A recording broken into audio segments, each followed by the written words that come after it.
the dog and the funeral secret. The day was gray, and the sky seemed to reflect the sorrow of everyone present at Hannah's funeral.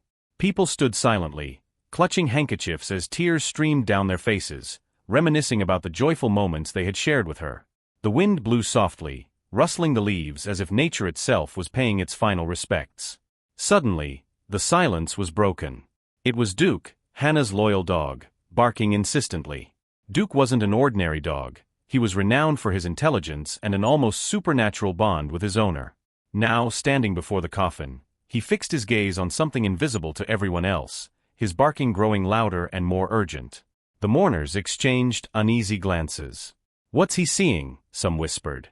The tension thickened, and even the skeptics began to feel unsettled. Duke wouldn't stop, as though desperately trying to warn them of something. Father Michael stepped forward, attempting to calm the gathering. "It's just a dog," he said nervously, offering a strained smile. But his behavior didn't go unnoticed. He avoided looking directly at the coffin, and the sweat glistening on his forehead betrayed his anxiety. At that moment, a man stepped out of the crowd.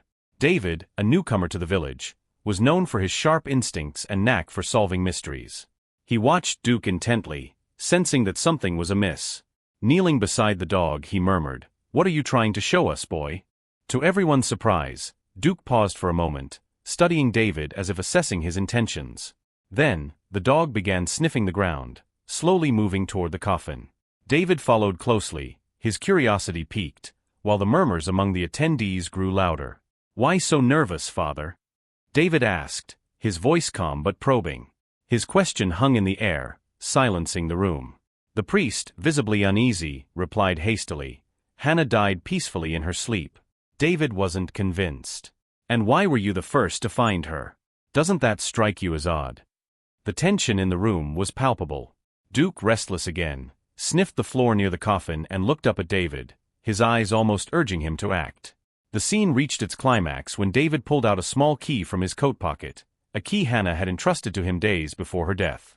"This key," he said, holding it up for all to see, "holds the answer to what really happened here." Father Michael turned pale, visibly trembling as he stepped back.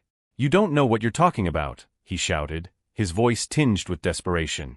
David, with Duke at his side, walked steadily toward the coffin. The room was utterly silent. Everyone held their breath as he inserted the key into a hidden compartment in the coffin. As the compartment opened, gasps filled the room. Inside were incriminating documents and evidence linking Father Michael to Hannah's death and a web of secrets too dark to fathom. Duke barked one last time, loud and resolute, as if to declare his mission complete. In that small village, Hannah's death uncovered more than the end of a life. It marked the beginning of a truth too long buried. David held the photo tightly, every detail etched into his mind. The church, the metallic box, and Hannah's eyes, which seemed to gaze at him through time. This wasn't just a clue, it was a calling. He slipped the photo into his pocket, took a deep breath, and looked at Duke. "It's time to finish this." The night was cold, and the biting wind carried whispers as if echoing from the past. David knew he had to return to the church, but this time, he wouldn't go unprepared. He grabbed a flashlight, a pocket knife, and the key, bracing himself for whatever lay ahead. The church appeared even more foreboding under the moonlight, its tall spires casting twisted shadows. The doors were slightly ajar, as if inviting him in, or warning him away. Duke let out a low growl, his hackles raised, as they crossed the threshold. Inside, the church was silent except for the faint sound of dripping water. David walked down the main aisle, each step echoing like a warning. Guided by the memory of the photo, he was certain the metallic box was hidden below. At the back of the altar, he found a locked door. The key fit perfectly, and with a dry click, the lock released. A rush of cold air escaped as though the building itself exhaled its secrets. The stone staircase led to a dark, damp chamber.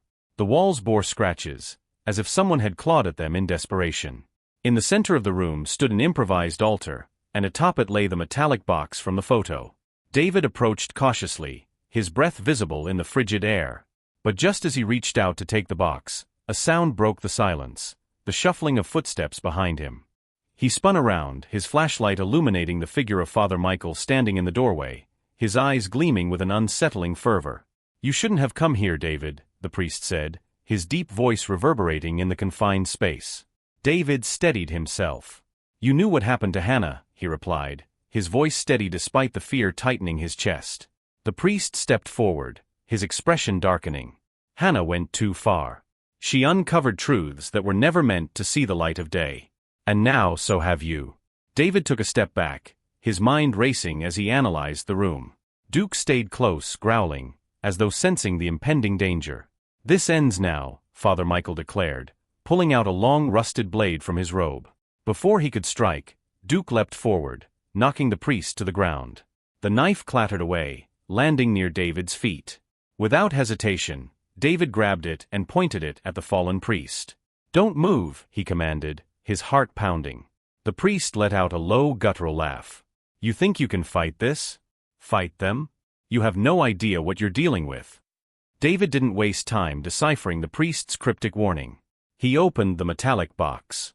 Inside were documents, photographs, and a list of names, all tied to a web of corruption and sinister rituals operating under the guise of the church.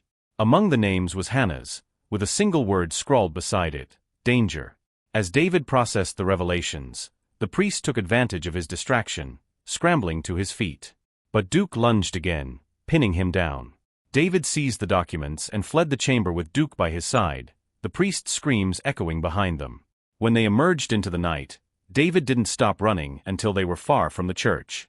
David and Duke left the church, the weight of the revelation still heavy on their shoulders. What had seemed to end so clearly now brought a sense of emptiness, as if something was about to happen, though he didn't know exactly what. The village around him seemed frozen in time, with its silent houses and empty streets.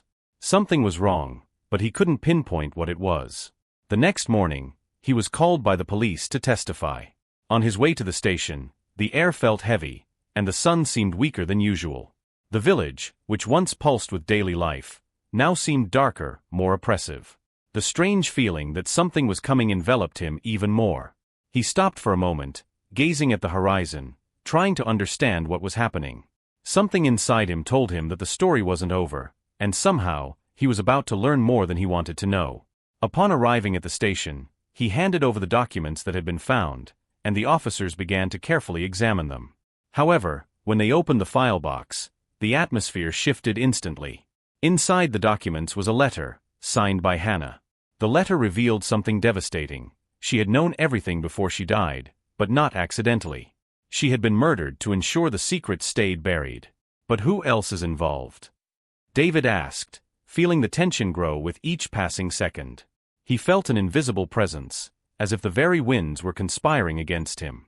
Suddenly, the officers began exchanging uneasy glances. The sheriff, with a tense expression, looked directly at David and said, "You won't believe what we found." The silence in the room was suffocating. The sheriff opened the last sheet of paper with trembling hands, and all eyes fixed on the signature written there, cold and relentless. The name of the person who had orchestrated everything was there, written with disturbing calmness: David. In an instant, David's reality collapsed. What he had believed was a quest for truth now seemed like a carefully laid trap. The air in the room grew denser, and he could feel his body freezing as the words echoed in his mind. He was arrested, but as he was led to the cell, his reflection in the prison walls struck him the hardest. He saw his own image distorting before his eyes, a dark reminder that evil was often closer than he ever imagined. He was no longer the hero of the story, but the very villain trying to hide his own truth. And as the cell door slammed shut behind him, David knew that the darkness he had tried to avoid was finally there, staring him down, and he could no longer escape.